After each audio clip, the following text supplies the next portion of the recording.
Hello friends, this is Sanjeev Tiwari and you are watching our educational channel Utthan the Rising.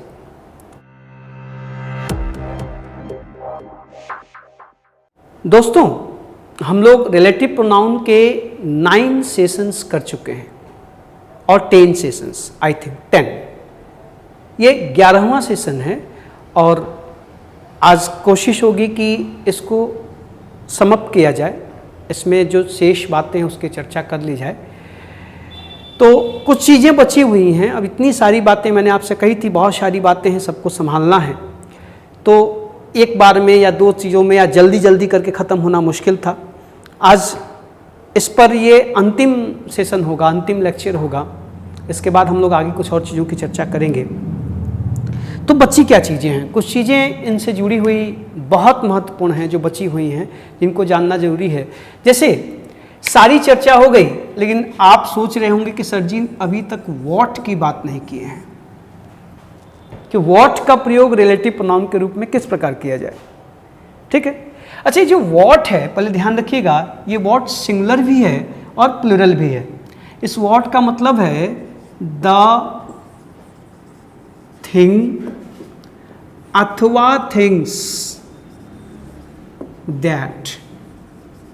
तो इस बात को संभालिएगा, ये what singular के लिए भी आता है और प्लूरल के लिए भी आता है।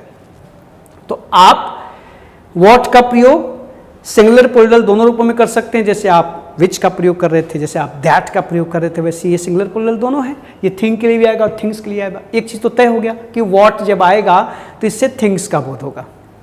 और दूसरी बात जो ध्यान रखनी है कि व्हाट का प्रयोग जब आप करते हैं तो इसके साथ कोई अन एंटीसीडेंट नहीं आता ना, इसके साथ नो अदर एंटीसीडेंट, इसके साथ कोई और एंटीसीडेंट नहीं आता। वो एंटीसीडेंट क्या होता है? अंडरस्टूड होता है। ये जो एंटीसीडेंट होता है ये क्या होता है? अंडरस्टूड होता है। ये छिपा रहता है, ठीक है, छिपा रहता है, आप इसको जो है व्यक्त नहीं करते। ठीक, अब आप जैसे कहें कि व्हाट वी सॉ एस्टोनिस्ड अस, अर्थात जो हमने देखा उससे हम सभी आश्चर्यचकित हो गए, हम आश्चर्य में पड़ गए, बहुत चक्का रह गए। क्यों रह गए? देखकर। क्या देखकर? जो भी वहां पे चीज थी, जो भी वहां पे दृश्य था, जो भी वहां पे बात थी ना, उनसे क्या था? हम बहुत चक्का रह गए। अर्थात इसका अर्थ क्या है कि the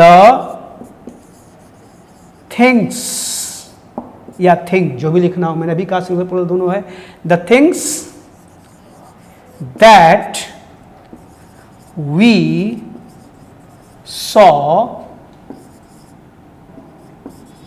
astonished us.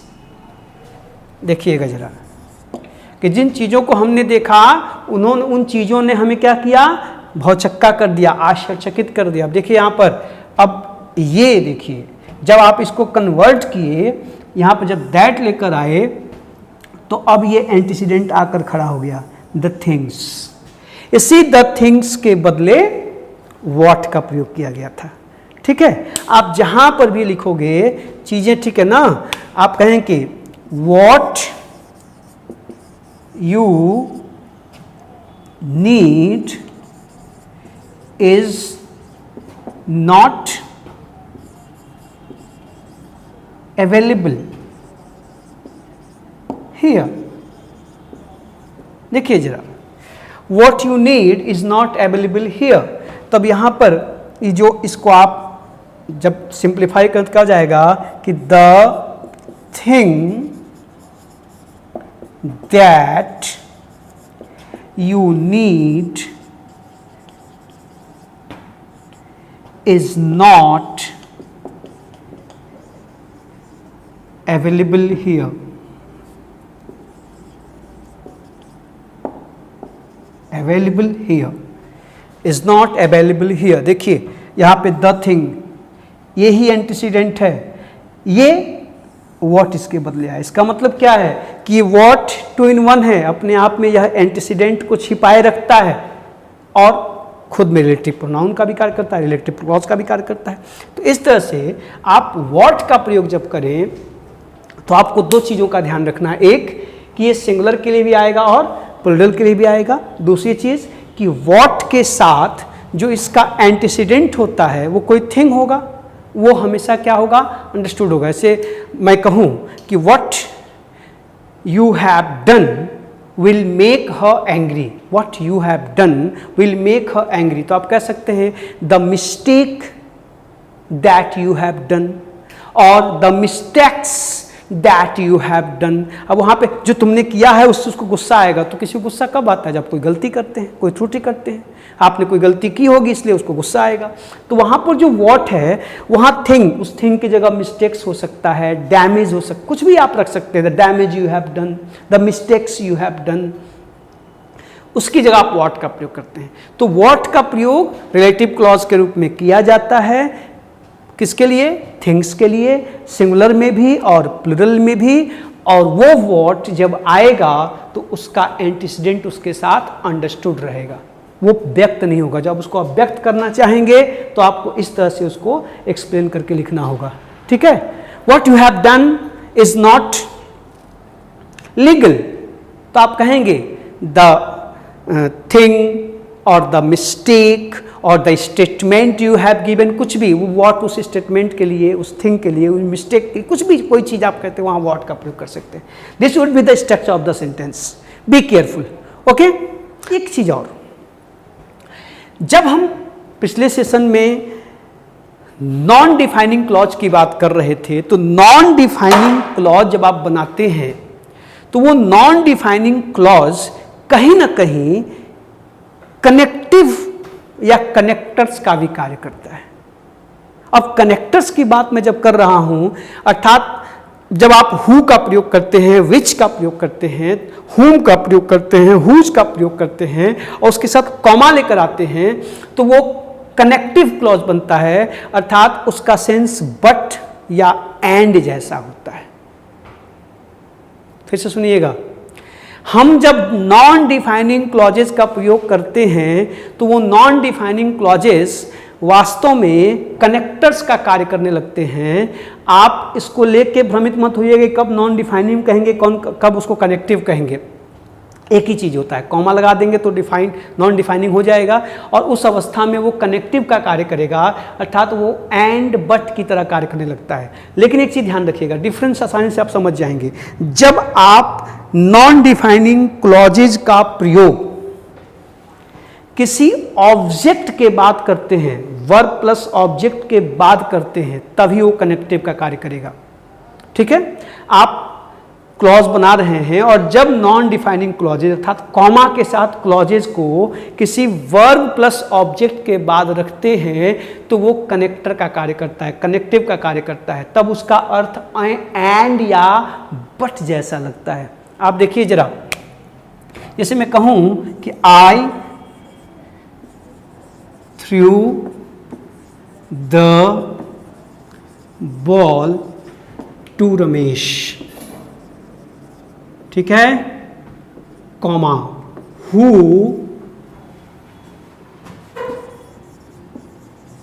Through it to Radha. या ध्यान से देखिएगा, मैंने क्या कहा कि ऐसा तब होगा जब ये क्लॉज किसी ऑब्जेक्ट के बाद आएगा। और ऑब्जेक्ट कहाँ आएगा, या तो वर्ब के बाद या तो प्रेपोजिशन के बाद, या तो वर्ब के बाद या तो प्रेपोजिशन के बाद। यहां पर देखिए रमेश इस प्रेपोजिशन का ऑब्जेक्ट है और इसके बाद ये क्लॉज आया, ये क्लॉज आया। अभी जो क्लॉज है ये अपने इस एंटीसीडेंट से रिलेट नहीं कर रहा है। It is not a relative clause, it is not a relative pronoun, be careful, it is not relating to this subject, ये इसका antecedent नहीं है। this Ramesh is not the antecedent of who, actually it is giving some more information further, ये कुछ और सूचना भी दे रहा है। इस वाक्य का अर्थ है कि मैंने गेंद रमेश को फेंकी और रमेश ने इसे राधा को फेंक दिया, मैंने उसे दिया, उसने उसे दिया, और का सेंस आया। देखिए यहां पर इस हु का अर्थ है साहब एंड, एंड, ठीक है। आप देखना जरा, आप इसको लिख सकते हैं कि I threw the ball to Ramesh and he threw it to Radha. देखिएगा साहब, अब यहां पर ये हु कनेक्टर का कार्य कर रहा है, जैसे एंड बट आप प्रयोग करते हैं उस तरह से वो आया है। देखिएगा जरा, वहां पर अब वो रिलेटिव प्रोनाउन नहीं है, रिलेटिव क्लॉज नहीं है, वो कोऑर्डिनेटिव कंजंक्शन हो गया है, कोऑर्डिनेट कर रहा है, कनेक्ट कर रहा है, जोड़ रहा है, ठीक है। अब देखिए, जैसे आप कहते हैं कि she drank beer which made her mad। फिर देखिए, उसने बियर पिया जिसके चलते वो, उसकी अवस्था ठीक नहीं थी, मेंटल स्टेटस उसकी खराब थी, वो पागल की तरह व्यवहार कर रही थी क्योंकि उसने बियर पिए हुआ था। फिर देखिए, इसको सीधे सीधे आप लिख सकते हैं कि she drank beer and it made her mad। देखिए आप यहां पे एंड, ये जो विच है वो एंड का सेंस दे रहा है, वो जो हु है वो एंड का सेंस दे रहा है। इस तरह से आपको ये ध्यान रखना है कि जब आप नॉन डिफाइनिंग क्लॉजेस का प्रयोग करते हैं तो ये नॉन डिफाइनिंग क्लॉजेस क्या करते हैं, कनेक्टिंग का भी कार्य करते हैं। लेकिन कब करेंगे ऐसा, जब ये ऑब्जेक्ट के बाद आएंगे। अब आप ऐसे देखिए सी कॉमा हु, तब नहीं, ये देखो पहले पूरा सेंटेंस, पूरा क्लॉज, इस क्लॉज के बाद ये जो ऑब्जेक्ट आएगा उस ऑब्जेक्ट के बाद आएंगे, तो ये इसको कनेक्ट करते हैं, इसके बारे में नई सूचना देते हैं, इसको रिलेट नहीं करते हैं। और ध्यान रखिएगा, ये बट आएगा, कुछ भी आएगा। देखो एक और एग्जाम्पल लो, आप एग्जाम्पल फिर लीजिए तो बात आपको स्पष्ट समझ में आएगी कि किस तरह से कनेक्टर के रूप में आते हैं। अब ये रिलेट करने के बजाय जोड़ने का कार्य करते हैं। ये देखिए, और यहां पर इनका अर्थ होता है एंड अथवा बट, एंड अथवा बट, इसको समझिएगा। ये देखिए, जैसे आपने कहा कि I told Rekha, I told रेखा, मैंने रेखा से कहा, ठीक है। I told Rekha, comma who said it was not my business, who said it was not, बल्कि हर बिजनेस कर दीजिए, अच्छा रहेगा, इनडायरेक्ट में जा रहा है ना, आप कह रहे हैं उसके बाद ना, who said it was not her business, मैंने रेखा से कहा, उसने कहा कि ये मेरा काम नहीं है। अब देखो यहाँ पे आप साफ साफ देखो, अब यहाँ पे जो हु है ये बट का सेंस दे रहा है, बट का सेंस निकल रहा है। तो आप इसको सीधे सीधे लिख सकते हैं कि I told Rekha but she said it was not her business। ये देखिए, इस तरह से आपको संभालना है। हु का प्रयोग, विच का प्रयोग, हुज का प्रयोग, हुम का प्रयोग आप जब करते हैं और ये नॉन डिफाइनिंग क्लॉज के रूप में आकर किसी ऑब्जेक्ट के बाद स्थापित होते हैं। देखिए, ऑब्जेक्ट के बाद, वर्ब प्लस ऑब्जेक्ट के बाद आएंगे तब ये कनेक्टिंग हो जाते हैं, ये जोड़ते हैं, ये तब रिलेट नहीं करते, तब ये जोड़ने का कार्य करते हैं और तब इनका अर्थ निकलता है एंड अथवा बट। एक बात और आपको समझनी है, आप जब इस तरह से कनेक्टिंग का कार्य करते हैं तो विच को एक स्पेशल अधिकार मिला हुआ है।